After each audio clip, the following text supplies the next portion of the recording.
uli ang init, matutuwa tayo kung ang bumalik ay hindi lamang po init ng panahon, kung hindi init ng paglilingkod, pagmamahal at pananampalataya sa Diyos. Amen po. Kaya dapat hindi lamang po ang bumalik ay ang init ng panahon, kung hindi ang nananatili po ang init ng ating paglilingkod sa ating Diyos na buhay, Diyos na mabuti, Diyos na dakila, Diyos na tapat, at Diyos na nagpapala sa iyo, sa akin, at sa ating lahat. Amen po. Tunay po na sa ating mga buhay, marami po tayong ginagawa. Sino dito ang walang ginagawa? Sino pong agree sa akin na marami tayong ginagawa? Amen po. Na kung saan ay, kung i-imagine mo, uupo tayo at magkaroon po tayo ng reflection sa ating mga buhay, sa ating mga ginagawa, sa ating mga buhay sa bawat araw, at pagtingin mo sa mga ginagawa natin at titingin tayo sa ating mga sarili, pwede nating sabihin, paano ko yun nagagawa? Sino nga agree sa akin? Paano ko yun nagagawa? Paano ko yun pagising ko sa umaga ay natatapos ko ang mga gawain iyon? Saan nanggagaling ang lakas? Saan nanggagaling ang talino? Saan nanggagaling ang sustainment na kung saan nagagawa natin ang maraming bagay? Amen po? Kasi ito po yung ipinaunawa, mayroon po akong i-prepare na mensahe, pero pilit po akong ibinabalik ng Diyos dito sa mensaheng ito, because I believe po na bawat isa po sa atin ay kailangan itong mensaheng ito. Kasi kung iisipin po natin, tayo po ay isang tao, pero sa isang tao na nakapaloob sa ating physical na katawan, itong nakikita natin. Tingnan mo ang katabi mo. Yan, tingnan mo ang katabi mo. Ang nakikita mo sa katabi mo, hindi yan ang tunay na tao. Sinong agree sa akin? Alien. Kasi ang nabubuhay siya, hindi yan sa panlabas, kung hindi yung nasa loob. Sinong agree sa akin? Amen. Kaya that's why, sa buhay po natin ng mga tao, napakarami nating responsibility. Di ba?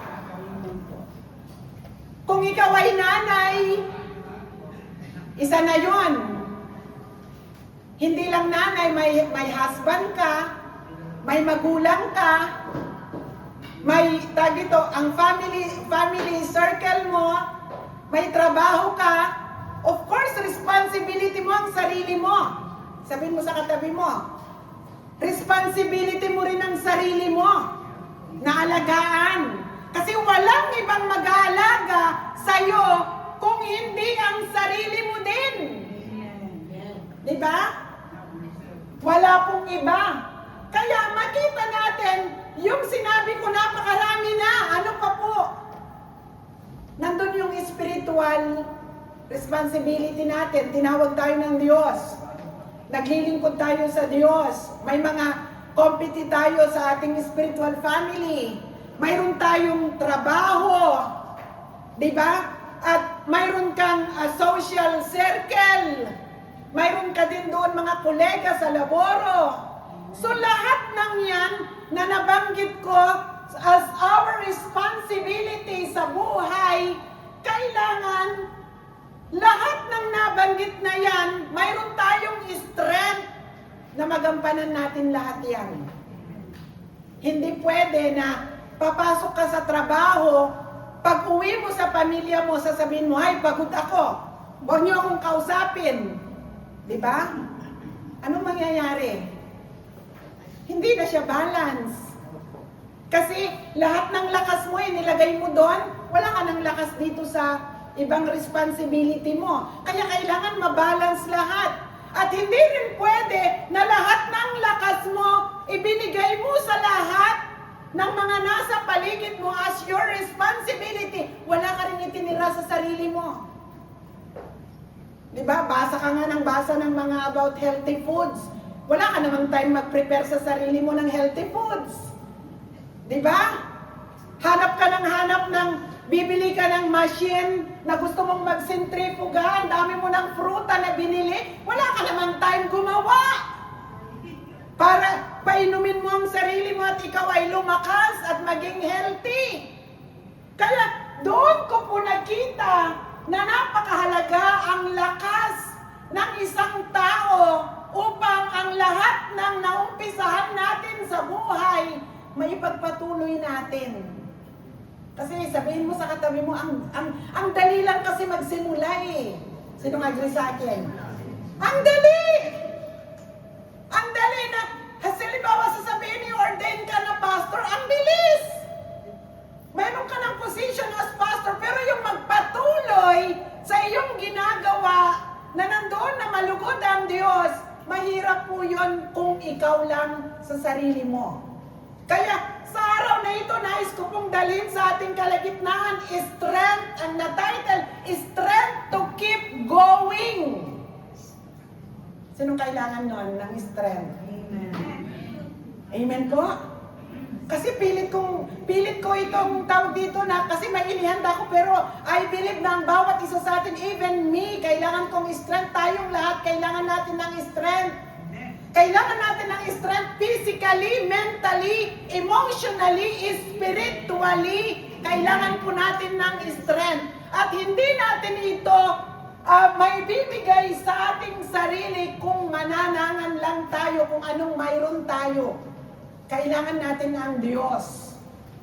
Amen po? Kaya sa araw na ito, bago po natin basahin ang mensahe ng Lord, tayo pong lahat ay pumikit at ituon po natin ang ating isipan, ang ating puso sa harapan ng Diyos. At aminin natin sa ating sarili na sa araw na ito, kailangan natin ng renewed strength mula sa Diyos. Oh, hallelujah. Father God, in the name of Jesus and by the power of the Holy Spirit, narito po Diyos ang inyong bayan, naninigluhod. O God, nagpapakumbaba, inaamin namin, O Diyos, na kami mahina. Kailangan namin ng lakas mula sa iyo sa lahat ng aspeto ng aming mga buhay. Kaya sa oras na ito, O God, inaangkin namin sa pag-uumpisa pa lamang ng aming pag-aawitan. O God, nakita mo na ang aming mga puso na kaming lahat ay nagpakumbaba sa iyo at nagpalinis. O Diyos, alam namin na nalugod ka sa aming mga buhay. Kaya naman sa oras na ito sa aming pag-aaral ng iyong salita, O God, ang mga salitang aming marinig, magsilbing kalakasan ng aming buhay sa lahat ng aspeto, O Diyos, ng aming mga buhay.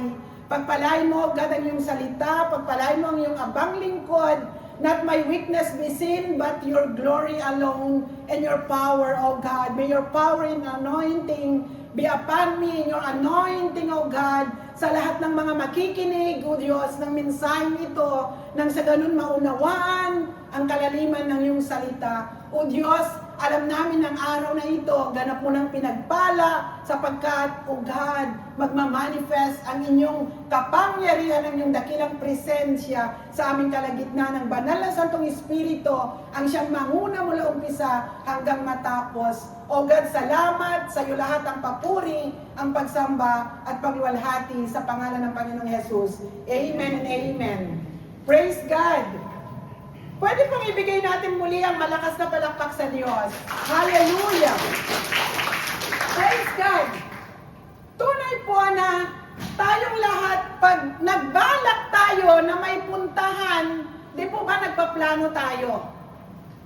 Anong kailangan? Ano yung mga necessity? Nang sa ganon, makasurvive ka at makarating ka sa iyong paroroonan na hindi ka makulaps. Di ba? Kasi we need to respect ang ating physical body. Mayroon siyang hangganan kung hanggang kailan niya kaya. Yung extreme heat and extreme cold ay hindi po kaya ng ating physical body.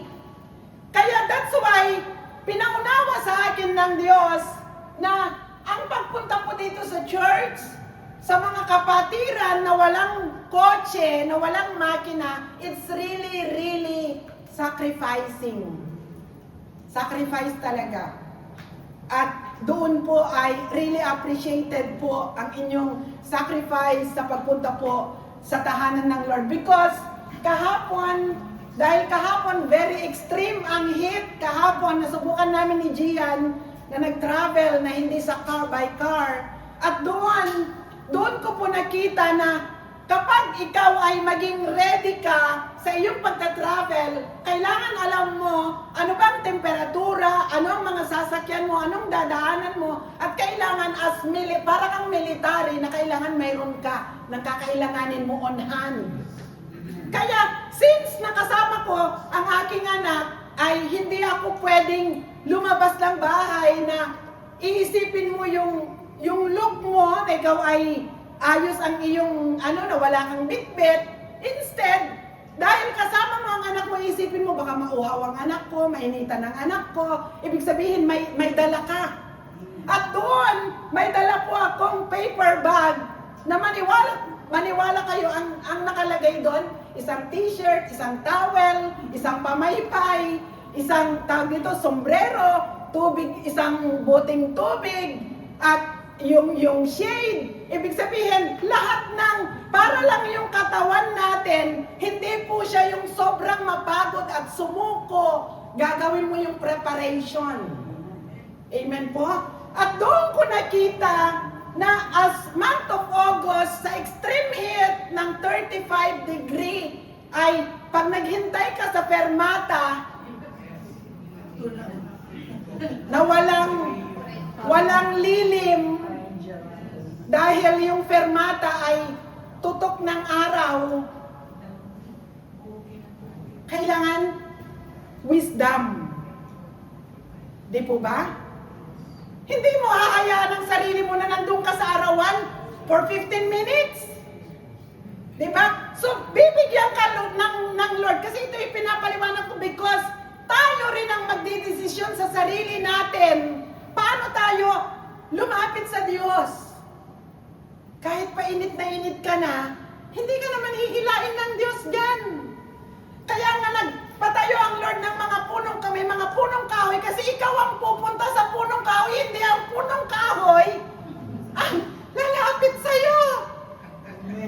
Kung hindi nagkaroon na po ng mga walking tree dyan, dahil tayo po ay hindi natin ginagamit yung wisdom, kaya doon ko po nakita, pagdating namin sa fermata, sabi ko kay Gian, anak, 20 minuti, 15 mami.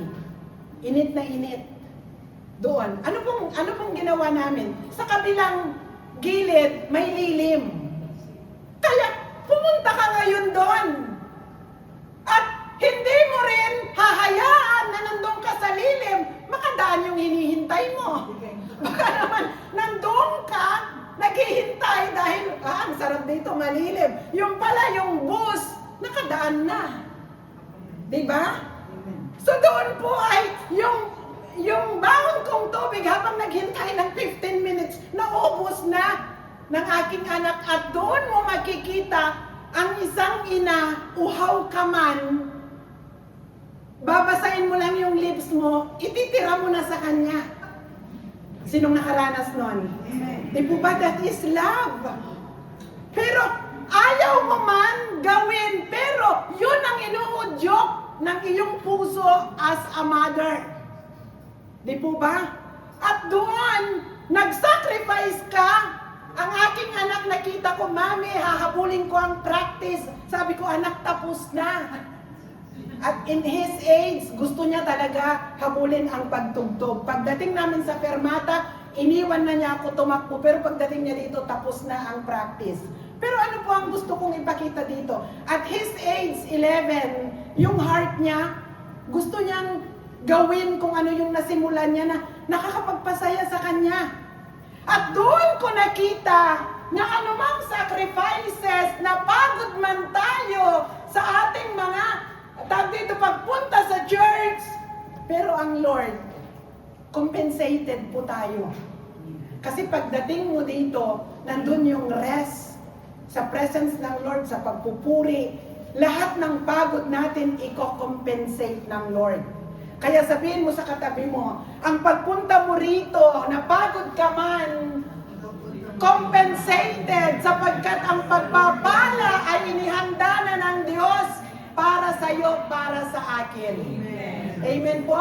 Kaya kung na-appreciate namin ang sacrifices ninyo na pagpunta rito, mas ang Diyos. Amen po? Mas na-appreciate po ng Diyos. Kaya sa araw na ito, buksan po natin ang ating Biblia sa Isaiah chapter 40, beginning verse 27 hanggang verse 31. Okay po.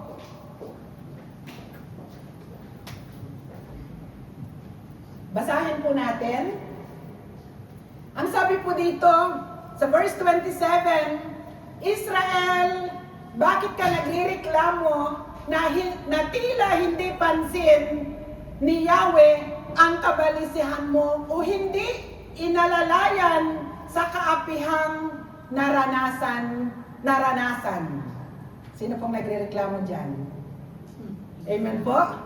Kasi sabi ay, bakit ka nagrereklamo na tila hindi pansin ni Yahweh ang kabalisahan mo o hindi inalalayan sa kaapihang naranasan?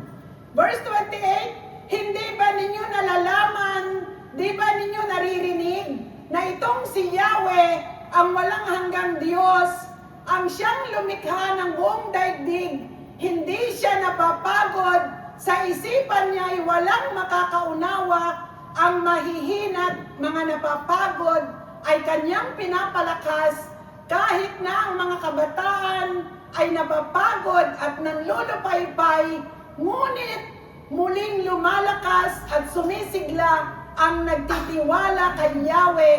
Lilipad silang tulad ng mga agila, sila'y tatakbo, ngunit hindi mapapagod. Purihin po ang Diyos sa kanyang pagkabasa ng kanyang banal at makapangyarihang salita. Kaya sinabi ko po kanina na tayong lahat napapagod. So ano pong kailangan?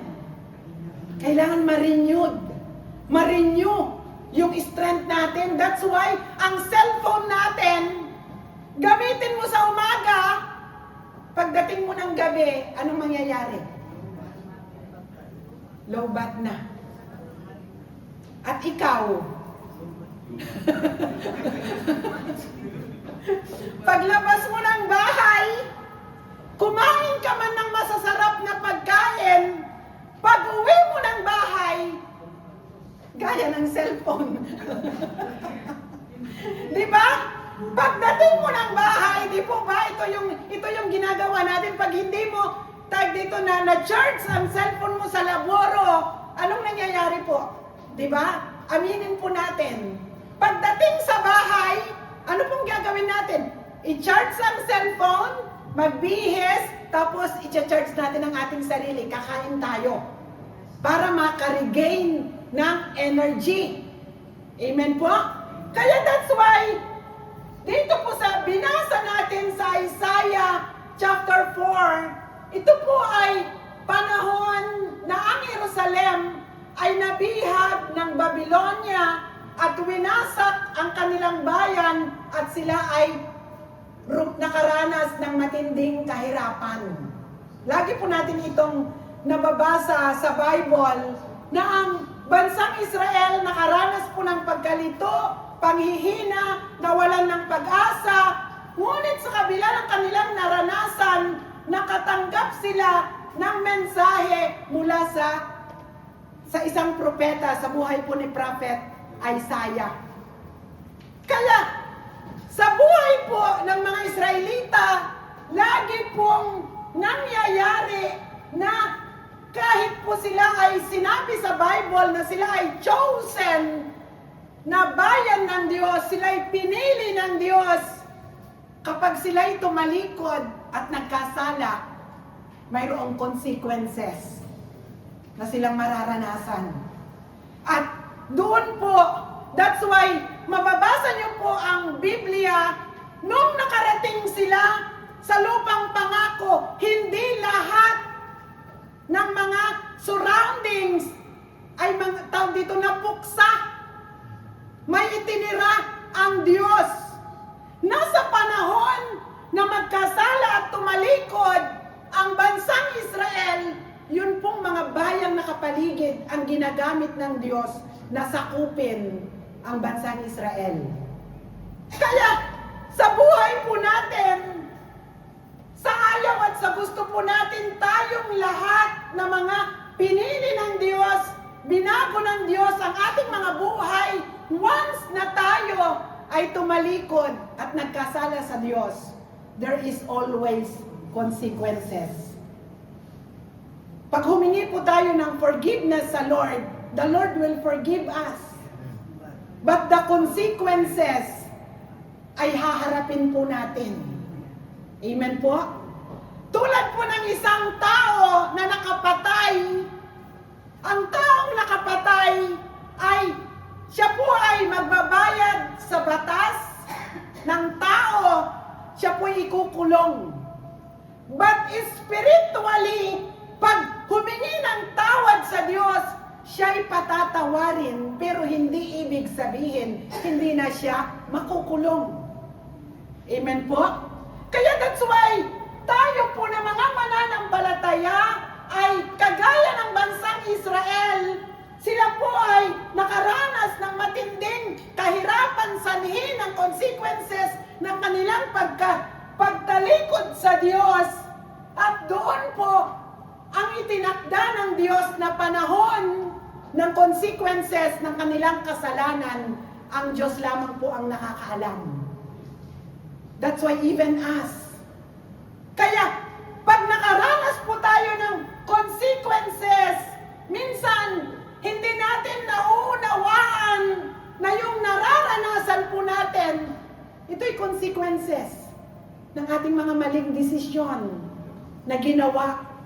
But glory to God na kahit po humaharap tayo ng mga consequences, ang Diyos, hindi po niya tayo iniiwan, hindi niya tayo pinababayaan. Amen po? Hindi niya tayo iniiwan. That's why, dito po na-amaze po ako kung aalalahanin natin, sino po nakabasa dito, the book of Jeremiah? Sa first chapter of Jeremiah, di ba sinabi doon, si Jeremiah tinawag siya ng Diyos, nasa sinapupunan pa lang ng tiyan ng kanyang ina. Alam na ng Diyos ang magiging buhay ni Jeremiah. At doon si Jeremiah, marami siyang pagtanggi, pero ay hindi po yun nakatanggi sapagkat ang niloob ng Diyos, ang mission, ang purpose ng Lord sa bawat isa sa atin, ito po ay magaganap sa takdang panahon. Kaya that's why, sa buhay po, kung papansin ninyo, mahaba ang book of Jeremiah, kung titignan nyo, marami po doon, mga nasulat, na yung alam natin, di po ba yung Jeremiah 29:11?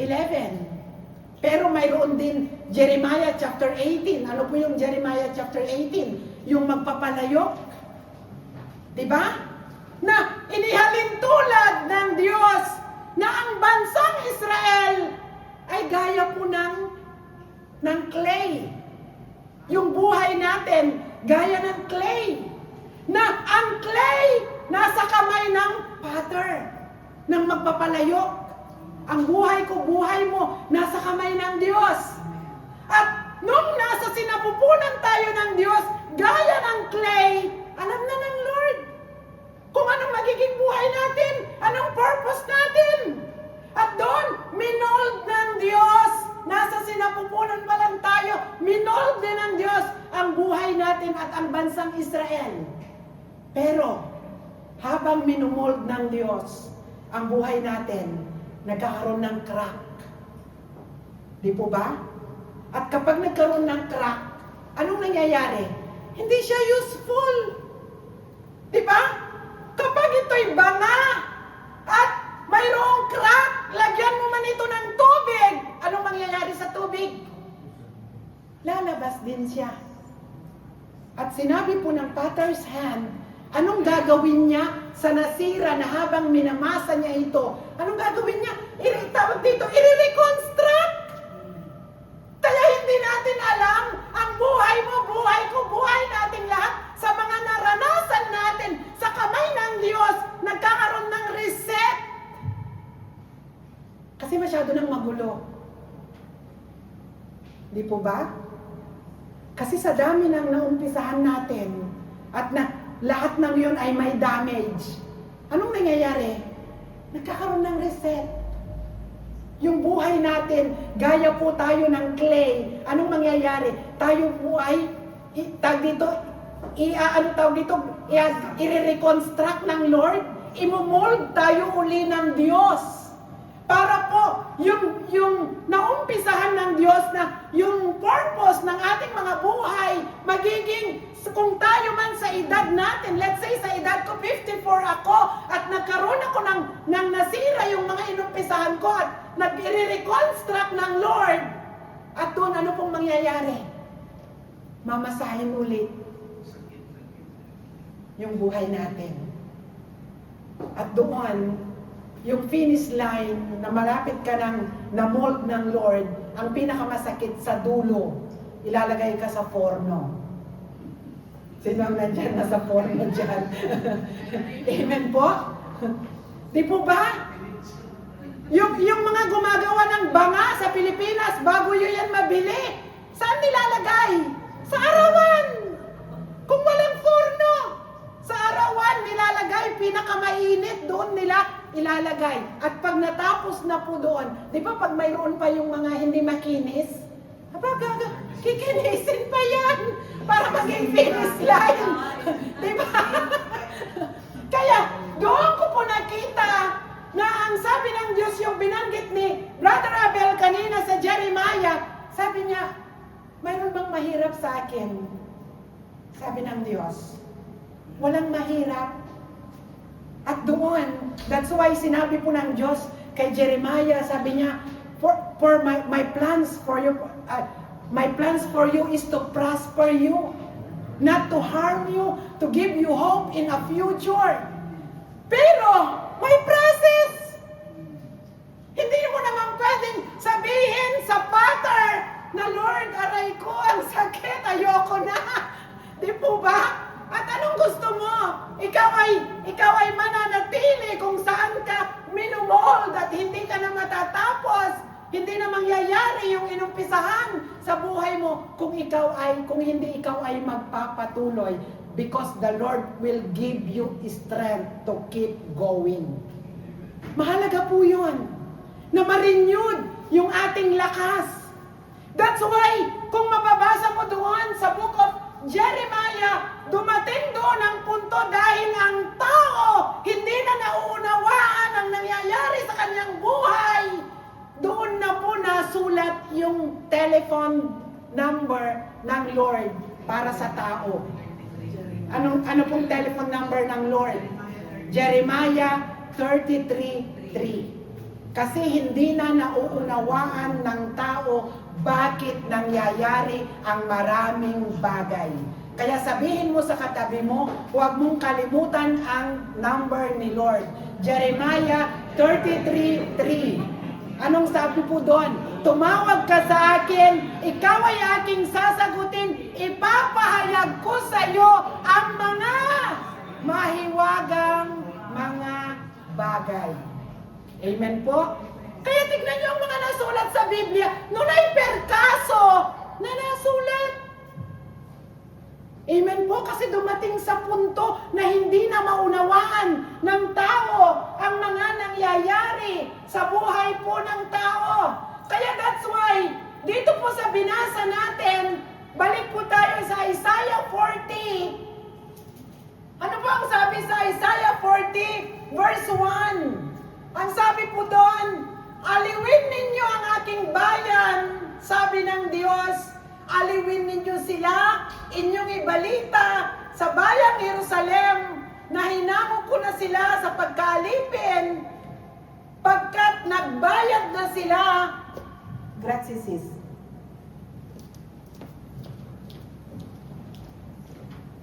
Sabi po ay, verse 2, inyong ibalita sa bayang Jerusalem na hinamon ko na sila sa pagkaalipin, pagkat nagbayad na sila ng ibayo sa pagkakasalang ginawa sa akin. Ano pong sabi doon? Sabi ito, matatapos na. Kasi bayad na. So, ibig sabihin, ang Lord, kapag po hinaharap natin yung consequences ng ating ginawa, the Lord observe us. Amen po?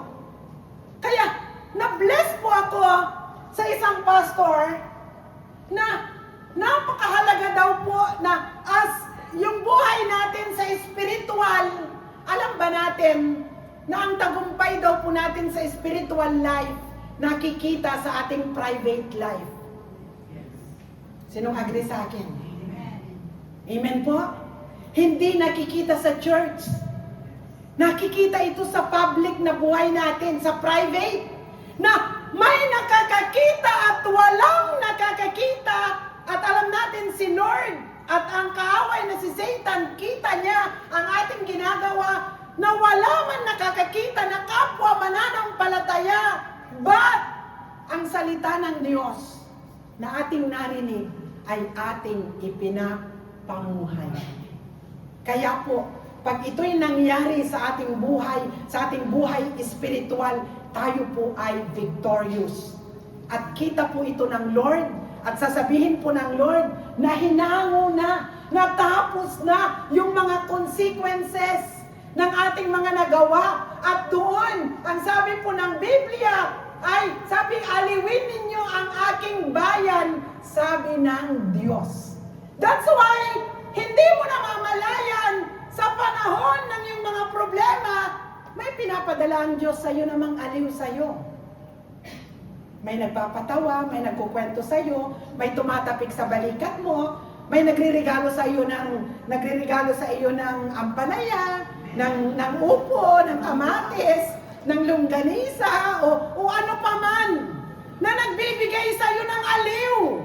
Hindi mo yun alam na ito ay parang nangungusap ang Diyos sa iyo, anak. Ito na yung panahon na tapos na yung mga paghihirap mo sa buhay. Ito na yung panahon na maging masaya ka sa iyong buhay. Kaya that's why, ang sabi po dito sa verse 6 and 8, basahin po natin sa chapter 40, Isaiah. Sa verse 6 sabi, magpahayag ka, ang sabi ng tinig.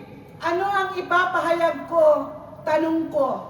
Sumagot siya, ipahayag mong ang tao ay tulad ng damo, ang kanyang buhay ay tulad lamang ng bulaklak sa parang nalalantang damo, at ang mga bulaklak ay kumukupas. Kung sila'y mahipan ng hangin, ang tao ay tulad lamang ng damo. Oo, ang damo ay nalalanta at kumukupas ang mga bulaklak, ngunit ang salita ng Diyos ay hindi lilipas. Amen po? Kaya, napansin ninyo, tayo po na medyo nagkakaedad na. Aminin natin. Diba? Nung age 30, kahit anong ipagawa, kayang-kaya. Diba? Yes, sir. Yes, ma'am. Right away. Di ba? Kasi po ay, tawag dito, mentally, physically, kaya. Nandun yung strength, nandun yung lakas. E nung dumating na ng 50, at may pinagawa, yung dati na right away, sir, na nakangiti ka pa, saludo ka pa, yes, sir, right away. Anong mangyayari? Aba, sa ora na yata ang nakalipas. Hindi ka pa sumasagot. Di ba? ba? Hindi ka pa sumasagot. Bagamat may sweldo, may extra income, kaya ng isip, hindi kaya ng katawan. Di ba? Iba na. Kaya dito ko po nakita na ang isang tayo po na mga tao, yung strength natin ay physical, mental, emotional, spiritual. Itong apat na ito, napakahalaga. Di ba? Malakas ka physical, pero broken-hearted ka, anong mangyayari? Malakas ka spiritual, may faith ka, pero yung emotion mo natatalo ng Word of God. Kasi we are human. Amen po? Kaya that's why, sabi dito, tayong mga tao, para lang damo, para lang bulaklak. Pag nalanta na ang bulaklak, umihip ang hangin, wala na. Magiging kwento na lang tayo. Di ba? Magiging kwento na lang. Pag naalala ang pangalan natin, kwento na lang. Kaya, sabihin mo sa katabi mo, ang lahat ng biyaya at pagpapala na ibinigay ng Lord sa iyo, i-enjoy mo habang ikaw ay nabubuhay, habang ikaw ay malakas pa. Glory to God sa buhay ni Kuya Arnold. Hindi man nakapagbakasyon last year, this year, nakapagbakasyon siya. True, Kuya Arnold, the help of Ate Tita. Di ba? Kasi si Kuya Arnold yan, hindi niya kayang lagyan ng towel ang likod niya. Pag pinawisan yan, uubuhin yan. Pero nandyan si Ate Tita, glory to God, di ba? Nandyan, amore, may towel siya, no? Na-imagine ninyo, may towel siya sa kamay. Amore, ang likod mo, basang-basa. Ayan, hinto ka, lalagyan ng towel. So that's why, nakita natin, mahalaga yung may mga tao na, tawag dito tayo po ay kagaya ng sabi ni Sister Rachel kahapon, nag-i-invest tayo. Na kapag malakas ka at may nangangailangan, mag-invest ka ng pagmamahal. At pag ikaw naman ang nangailangan, mayroon din naman mag-aalaga sa'yo. Hindi po yung pag malakas tayo, wala tayong pakialam. Hindi po yun. Amen po? Kaya that's why, habang tayo'y malakas, i-enjoy natin ang ating mga buhay dahil enjoy natin ang biyaya at pagpapala na kaloob ng Diyos sa ating mga buhay. Kaya, ang buhay po ng isang tao na hindi po sumusunod sa salita ng Diyos at kalooban ng Diyos, lagi pong humaharap sa consequences. Pero, ang pagpapala, ang taong lumalayo sa kasamaan at namumuhay sa salita ng Diyos, kagaya po niya ay isang punong kahoy na nakatanim sa tabing batisan. Amen po? Gaya ng sinabi ng awit 1:3, katulad niya ay punong kahoy sa tabi ng isang batisan, laging sariwa ang dahon, namumunga sa takdang panahon, anuman ang kanyang gawin, siya'y nagtatagumpay. Yun po yung blessing doon. Anuman ang maranasan mo, pag yung sinabing tabing batisan, hindi po ibig sabihin, tumira ka na sa lago. Hindi po ganon.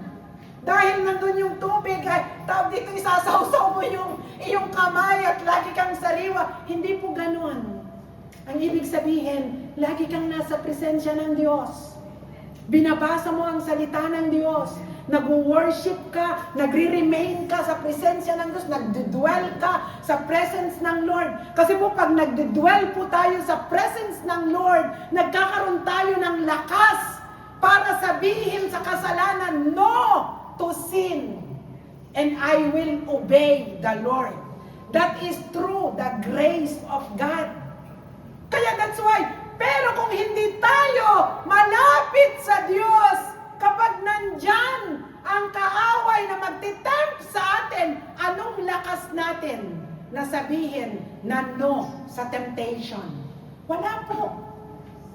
Pag may nagsalita sa atin ng pangit, magsasalita din tayo ng pangit. Kasi bakit? Wala po yung naitanim na kabutihan. Wala yung presensya, wala yung holiness, wala yung righteousness sa harapan ng Diyos. Pero once na ikaw ay malapit sa presensya ng Diyos at ang pagmamahal nasa puso mo, nandyan man ang mga dryness, kahit yung lakas mo, wala ka ng lakas, but the Lord. Dahil connected ka, hindi ka nawawalan ng lakas para gawin ang tama para sa kapurihan ng Diyos. Palakpakan po natin ang Diyos. Praise God. Kaya that's why si Isaiah ay dito po sa kanyang isinulat, maunawaan natin kung ano nga ba may compare mo ang lakas ng tao na wala ang lakas ng Diyos. Sinabi ko po kanina, tayong mga tao, pagdating ng umaga, kahit ihanda mo pa ang pinakamasustansyang pagkain, pagdating ng hapon, wala ka ng lakas. Amen po? Wala na. At hindi lamang po ito ang demonstration ng Lord. Napapagod ang puso natin, napapagod ang isipan natin, napapagod ang lakas ng ang katawan natin, napapagod din tayong umunawa, napapagod din tayong mag-carry ng burden ng iba, napapagod din tayo na lang yung nagbibigay, napapagod din tayo na lang yung nagsasakripisyo. Kaya that's why kailangan natin ang Diyos. Kaya kapag napagod tayo at tayo'y lumapit sa Diyos, ang lahat ng pagod natin, ibinibigay natin sa Diyos. Ano pong nangyayari? Na-empty yung puso natin. Kaya that's why, makita nyo sa Bible, kahit pa gaano ka-anointed ang mga man and woman of God, lahat po sila, tawag dito na lahat sila ay nakaranas po ng depression. Lahat sila ay sumuko. At sila ay nanalangin na ayaw na nilang mabuhay. Even Jeremiah, gusto na niyang putulin yung pagkatawag sa kanya bilang propeta.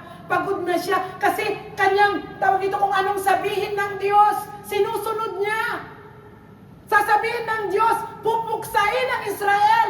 At habang sinasabi niya, sinusunod niya yung pagkakounsel o anuman, ang mga tao naman sinasabihan niya, galit na galit sa kanya.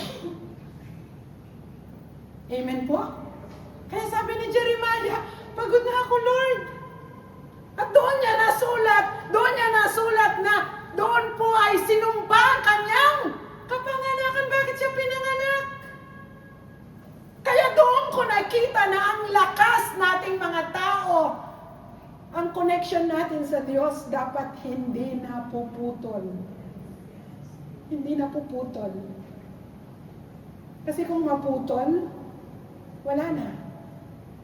At may nabasa po ako na isang article, na bless po ako, kung gusto na daw po natin sumuko o mag-give up o mag-quit sa mga inumpisahan natin, kasi hirap na tayo. Kasi sinabi ko kanina, madaling mag-umpisa. Pero, yung marating mo, kung ano yung, dito yung inilagay mo na gusto mong marating, mahirap. Di po ba? Kasi nandun yung process. At hindi lang process. Kasi isinulat mo na ang lahat ng mga gusto mo, yung mga process na yun ang susundin mo, pero sinusunod mo nga, pero may mga sanbalat. Di ba? May mga opposition. Na mayroong yung opposition, hindi lang sana hahadlangan ka na kagaya po ni Nehemiah na lahat na ginagawa para maitayo ang bakod ng Israel. Pero mayroong sanbalat na hindi mo kaya yan. Naku, mag-uumpisa ka lang yan, hindi mo yan matatapos. Ano pong mangyayari? Ikaw ay i-distract. Ikaw ay i-disappoint. ikaw ay mamaliitin. Yun po yung battle natin. Na yung strength natin, unti-unting nauupos. At doon ay na-bless ako sa narinig ko. Kaya doon po sinabi na kung gusto mo nang mag-quit, gusto mong mag-give up, balikan mo daw kung paano ka nag-umpisa. Di ba isinusulat po natin? Kung gusto mong mag-umpisa, yung tawag dito, kung ano yung gusto mong marating, isusulat mo doon. And then, sa kalagitnaan, gusto mo nang sumuko. Ang gusto mo dahil, ang gawin mo daw, mag-pause ka muna, umupo ka, kuhanin mo yung ledger mo, yung notebook mo, basahin mo uli. Bakit mo gustong nagsimula at inumpisahan ito? At habang binabasa mo yung mga gusto mong mangyari, babalik uli yung lakas mo. May inspire ka uli, mamomotivate ka uli. At doon lalapit ka uli sa Diyos. At doon ko na-bless din ako sa narinig ko at nabasa ko, kapag daw ang paligid mo ay puro dilim, wala kang nakikita. Sino nakaranas nun? Madilim na madilim. Ang gawin mo daw, kumuha ka ng kandila at sindihan mo ito. Kung wala ng liwanag sa paligid mo, ang liwanag ay magmula sa iyo. Amen po? Kasi ang dilim na. Wala ka nang nakikitang liwanag. Kaya ang gawin mo, mula sa iyo, kumuha ka ng kandila, hawakan mo, sindihan mo, magkakaroon ng liwanag lahat ng mga naririmlan. Dahil may liwanag ka, maliliwanagan ang lahat ng mga naririmlan. Kaya sa Diyos, laging may pag-asa sapagkat ang Diyos ang ating liwanag. Amen po? Palakpakan natin ang Diyos. Kaya that's why, dito po natin maunawaan na tayong mga tao, naubos ang lakas natin, ang quality natin bilang tao, ang lakas natin naubos, but the Lord, ang Diyos, kailanman hindi siya napapagod.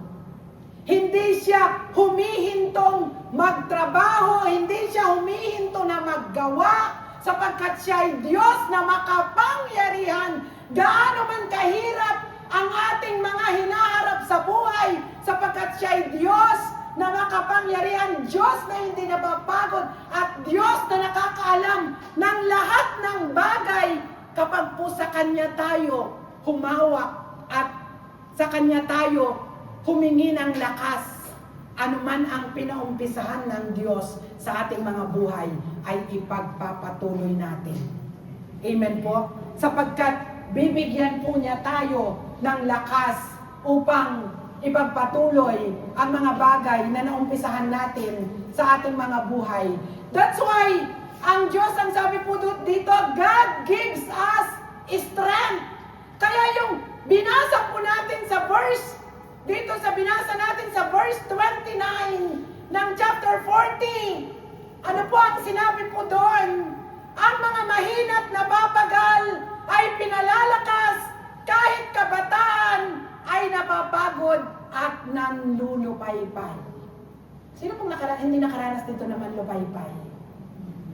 Hello? Amen po? Lahat tayo nakaranas na manghina, manlupaypay. Nakaranas tayo na napagod. Hindi lamang po physical, emotional, mental, spiritual. Naranasan po natin ang lahat ng ito. But the Lord will give us strength. And number 2, the Lord will give us power. Amen po? That's why, ang mga man and woman of God sa Bible, makita po natin, kagaya po ni King David sa 1 Samuel chapter 6, siya po ay dumulog sa Lord. Kasi po, may battle siyang kakaharapin ng mga Amalekita, hindi niya kaya. At hihingi siya ng power sa Lord. Alam niyo po yung naramdaman ninyo na sino po dito minsan pumunta dito sa church ng intercessory praise? Di ba? Hinang-hina ka. Physically, emotionally, mentally, spiritually. At doon, pumunta tayo sa church. At through sa praise and worship, through sa mga lyrics ng mga song, na mga inaawit natin, di ba yung mga lyrics ng song kung ano ang Diyos? Kung gaano makapangyarihan ang Diyos. At habang inaawit natin ito, halimbawa yung inawit mo, "Come Holy Spirit, fall afresh on me." Habang inaawit mo ito, nararanasan natin ang empowerment of the Holy Spirit. At habang inaawit mo ito, hindi mo namamalayan physically, emotionally, mentally, spiritually, may ginagawa ang Holy Spirit sa ating mga buhay. At hindi mo namamalayan na yung luha natin, umiiyak na tayo. Kasi nasa presensya na tayo ng Diyos. At doon, habang tayo'y nagdudwell sa presence ng Lord, ini-empower niya tayo. Tayo'y lumalakas. Yung ating isipan, nagkakaroon tayo ng malawak na isipan, binibigyan tayo ng wisdom, yung ating kapaguran, ating kahinaan, sakit, karamdaman o anumang hinaharap natin sa buhay, hindi natin namamalayan sapagkat because of the power of the Holy Spirit, ini-empower po niya tayo. At pagharap natin sa ating mga problema, ang problema natin maliit na lang sa tingin natin sapagkat through the power of God, malaki na po yung tingin natin sa Diyos because of our faith to our living God. Amen po? Kaya napakahalaga na tayo po ay tignan natin ang kalakihan ng Diyos sapagkat kapag po tayo nanalig at nanampalataya sa Diyos na makapangyarihan, kaya tignan niyo sa Bible, hindi po lahat ng lumapit nakaranas ng miracle. At even us na nandito sa church, bagamat tayo nakaupo sa mga upuan yan, kung hindi 100% na tayo manalig na ang Diyos ay makapangyarihan, hindi natin mararanasan ang transformation sa ating mga buhay. Kaya that's why, dito po si Isaiah, siya po ay sinabi niya, isinulat niya na ang propeta na ang sabi niya, ang mga mahinat na papagal, pinalalakas ng Diyos. Sabihin mo sa katabi mo, ikaw ay pinalalakas ngayon ng Diyos. Tayong lahat ngayon ay pinalalakas ng Diyos. Mentally, physically, emotionally, spiritually, tayong lahat pinalalakas ng Diyos. Ini-empower tayo ng banal na Santong Espiritu. At sabi, nais ko pong basahin 2 Corinthians chapter 1 verse 8 to 10. Ang sabi po ni Pablo, mga kapatid, nais naming malaman ninyo ang mga kapighatiang dinanas namin sa Asia.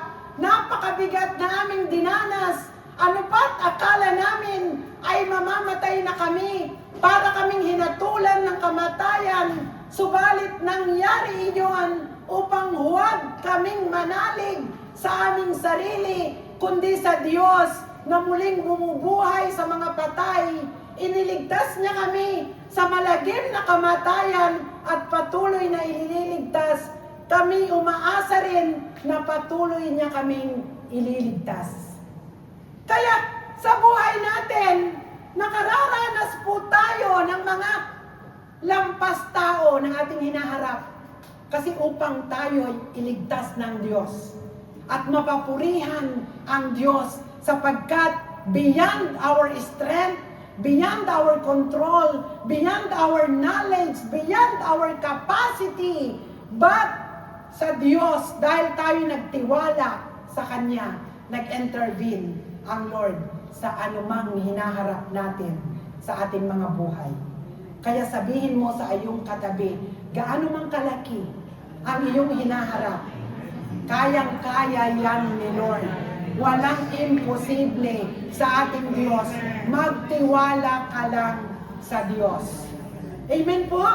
Kaya that's why, kaya po, ang Diyos, kayang-kaya niyang i-provide ang lahat po ng ating mga pangangailangan. Kaya sabi po dito, make God our inspiration and life and trust Him every day in our life, and we will experience His power in the guidance of the Holy Spirit.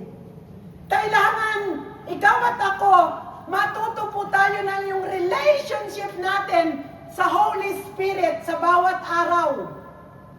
Hindi po yung pag nag-pray kayo, ay, di ba naniniwala po tayo sa Trinity? God the Father, God the Son, God the Holy Spirit. Ang kasama natin, ang Holy Spirit. Kailangan, kung paano kayo nagpipray, kasi minsan nakafocus na lang po tayo kay Jesus. Diba makita mo si Jesus, tinitignan mo, kapag po yung the love of God, pag nagpray po tayo, lumapit tayo sa Ama nating nasa langit, makikita mo yung kanyang pag-ibig sa atin through Jesus. Yung ginawa ni Jesus na ibinigay niya ang kanyang bugtong na anak, at si Jesus, siya'y sumunod hanggang kamatayan para ikaw at ako bayaran ang ating mga kasalanan at tayo'y magkaroon ng karapatan na maging anak ng Diyos. Pero sa bawat araw, matuto tayo na ang relationship natin sa Holy Spirit sa bawat araw. Because siya po ang ating kasama, our comforter, siyang nagbibigay sa atin, nag-i-empower sa atin, binibigyan niya tayo ng wisdom. Kaya ang prayer po natin, Father God, in the name of Jesus, by the power of the Holy Spirit, ako'y lumalapit, empower me today. Doon tayo, lumapit ka sa Lord, bless me today. Tag dito, physically, emotionally, mentally, spiritually, financially, and give me, Lord, peace, strength, power, in the mighty name of Jesus. Every day po yan.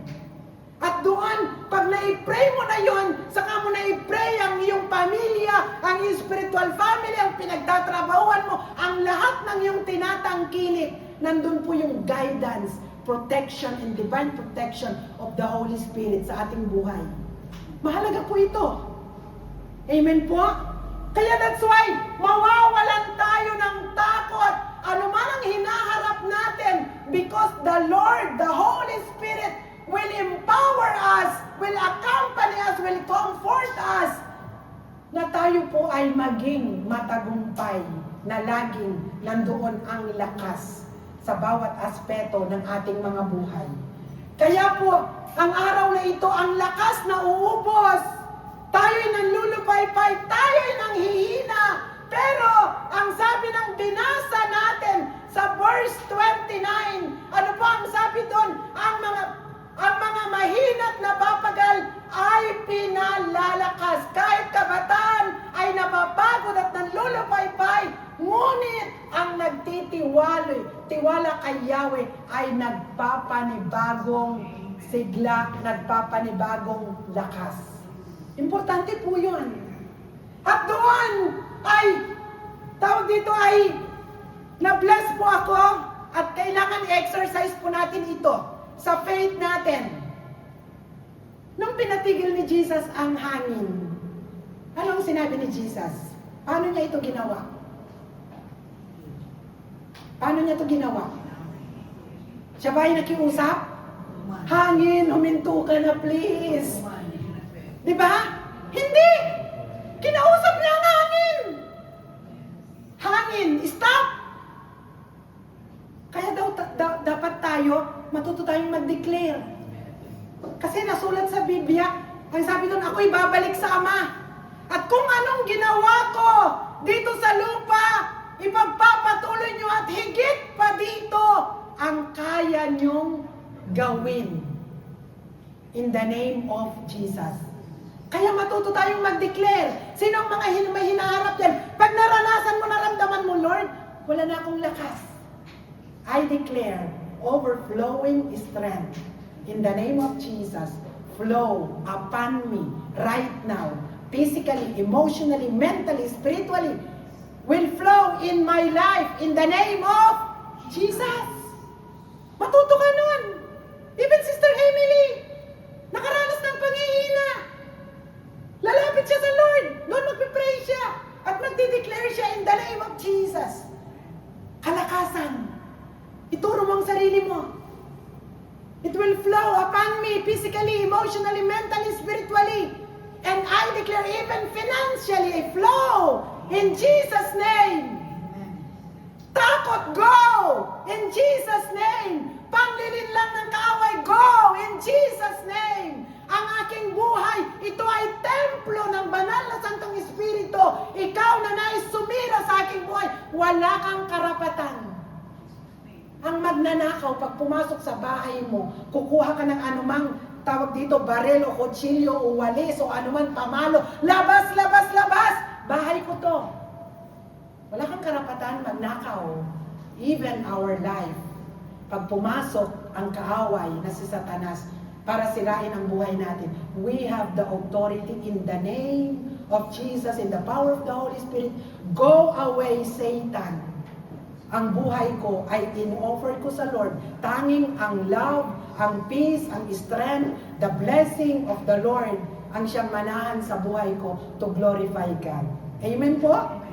Kaya that's why, sa araw na ito po ang mensahe ng Lord. Ikaw at ako napapagod, ngunit huwag kang mag-alala, huwag kang matakot, dahil ikaw at ako, bibigyan tayo ng bagong sigla sa bawat araw. Ano man ang harapin natin, malaki ang hinaharap mo, ang strength na ibibigay sa iyo, ilalapat ng Diyos kung ano ang haharapin mo. Amen po? Hindi mo sasabihin na, Lord, mahina ako. Hindi ibibigay ng Diyos ang haharapin mo na problema kung hindi ka isusustain ng Diyos. Pero ang lakas na ibibigay ng Diyos sa iyo, hindi niya ibibigay kapag ikaw ay hindi haharap sa hinaharap mo. Hindi mo kailangan, hindi mo pa kailangan. Halimbawa, nandito ka. Nandun yung haharapin mo. Hanggat hindi ka humakbang, hindi ka ibibigyan ng lakas. Kasi nandito ka pa eh. Pero pag humakbang ka na, yun na. Empowerment, anointing, strength, ibibigay na ng Lord sa iyo. Kasi kailangan mo na eh. Pero pag hindi mo pa kailangan, hindi pa ibibigay. Amen po? Naunawaan po natin. Kaya that's why, ang Diyos ay hindi lamang po lakas. The Lord, God provides your every need. Philippians 4:19. And my God will meet all your needs according to the riches of His glory in Christ Jesus. Sa Tagalog, buhat sa hindi mauubos na kayamanan ng Diyos, ibibigay niya ang lahat ng inyong kailangan sa pamamagitan ni Kristo Jesus. Kaya wala tayong kailangan na hindi kayang ibigay ng Diyos as long na ikaw at ako nananalig at nagtitiwala sa Diyos. Palapakan po natin ang Diyos. Hallelujah! Kaya dito po, I know and I believe na unawaan po natin na nauubos man ang lakas. Subalit na sulat dito sa, binasa natin sa Isaiah 40 na ang Lord will give us a renewed strength. Kaya huwag sabihin mo sa katabi mo, huwag kang mag-alala. Ibibigay ng Diyos ang bagong lakas sa bawat araw. Basta ikaw ay mag-connect sa ating Diyos na buhay. Kaya po, sabi dito, in conclusion, basahin po natin yung verse 31. Doon sa chapter 40, verse 31, ang sabi po doon, ngunit, ang nagtitiwala kay Yahweh ay magpapanibagong sigla, ang lakas nila ay matutulad sa walang pagod na pakpak ng agila. Sila'y tatakbo ng tatakbo, ngunit hindi manghihina, lalakad ng lalakad, ngunit hindi mapapagod. Glory to God. Kasi po, bakit po nasulat yon? I-demonstrate po natin. Di po ba ikaw ay kagaya ng agila? Ikaw ay lipad ng lipad. Kasi ginagawa mo yung pinagagawa ni Lord. Habang ikaw ay gumagawa, lipad ng lipad, ikaw ay gumagawa, nandun yung lakas na supply ni Lord. Pag nakita ni Lord na ang battery mo 10% na lang, aba, i-recharge ka na agad ni Lord. Di ba? I-charge ka na agad ni Lord. Kasi ang sabi niya, ang iyong pakpak ay hindi napapagod. Kasi sabihin mo sa katabi mo, lagi kang full charge ni Lord. Yun po yung blessing.